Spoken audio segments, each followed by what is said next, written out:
Hi guys, this is Drama Life. I'm Charlie, but my real name is Carlos Alberto Mar Marroquín Andrade.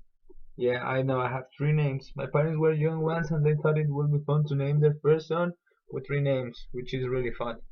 I'm 26 by now and I live in a small town called Santa Catarina, which is near to the city of Lerma, which is near to the city of Toluca, and at the time is the capital of this beautiful state called, Estado de Mexico. Many people think that I've been living here since I was born, but actually I was born in the city of Mexico.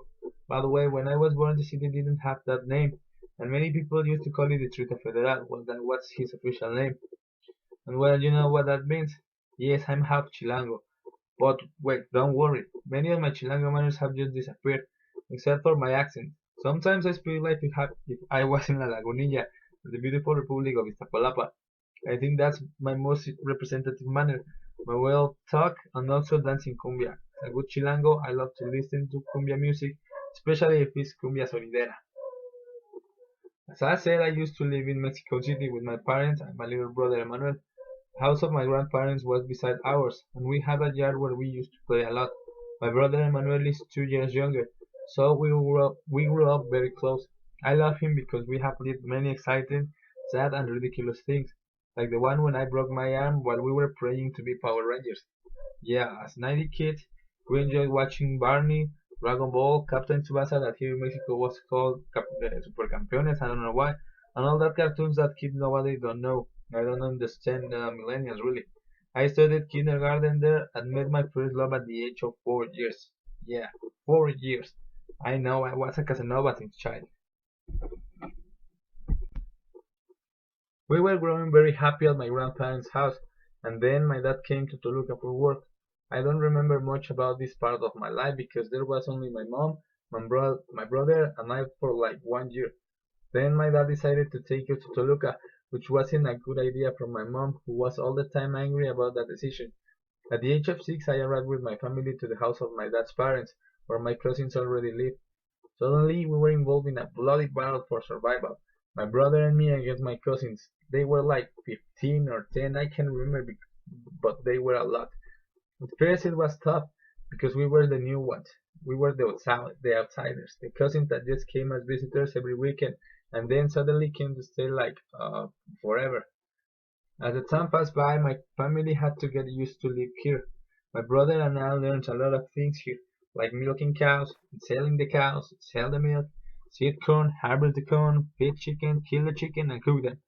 It was like man versus wild, but with that kind of production and cameras.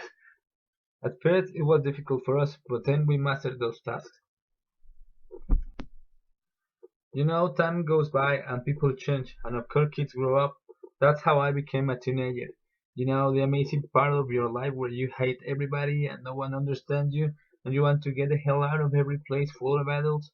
Well, that happened to me too, and it was one of the worst parts of my life, especially because I was like, well, fat and isolated and weird, and I listened a lot of music and played a lot of video games. And basically, I can't remember much of those years, so I think it's better if we skip that part. What I do remember is me listening a lot of music, especially in English, like the Red Hot Chili Peppers, and well, especially the Red Hot Chili Peppers. I think they were my favorite band ever at the time. Then came juniors high, and this is one of my favorite parts because I met a lot of crazy people there, like my friend Carlos.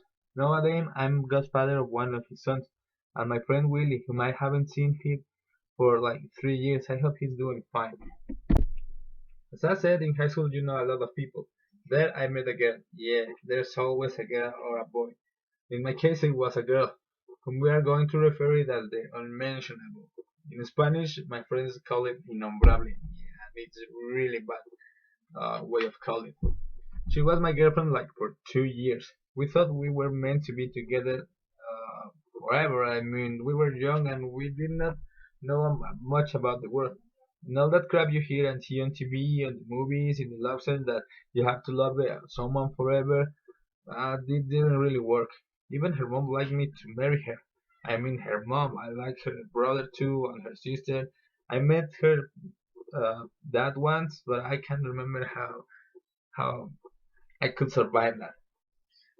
Well, she promised me to give me all her collection of rock and roll vinyls, you know, Those big black thin discs that had just like five or six on each side of bands like Pink Floyd, The Doors, Jimi Hendrix. I mean, classic rock. We were doing fine, and then suddenly I was accepted at college at the time. Things started to slowly falling down, and we broke up. That was like my first deep love fade.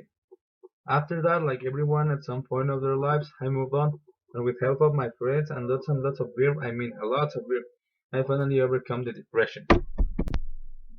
Recently, my teacher of literature analysis asked us to write about our most happier or saddest moment ever, and I remember when my little brother Emiliano was born.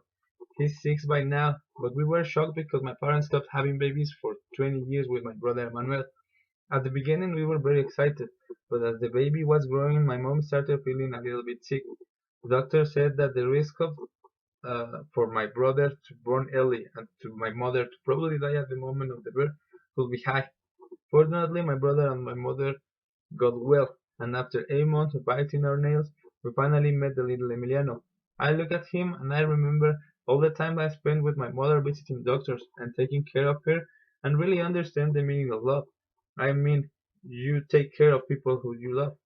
Many people say that they don't know what love is, or they say that they're looking for it. But for me, it's simple.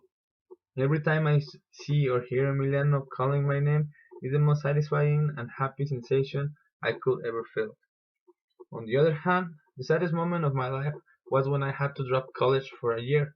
I mean, I was like bored and overwhelmed at that time for many things that happened to my family and me, but I never really wanted to drop college.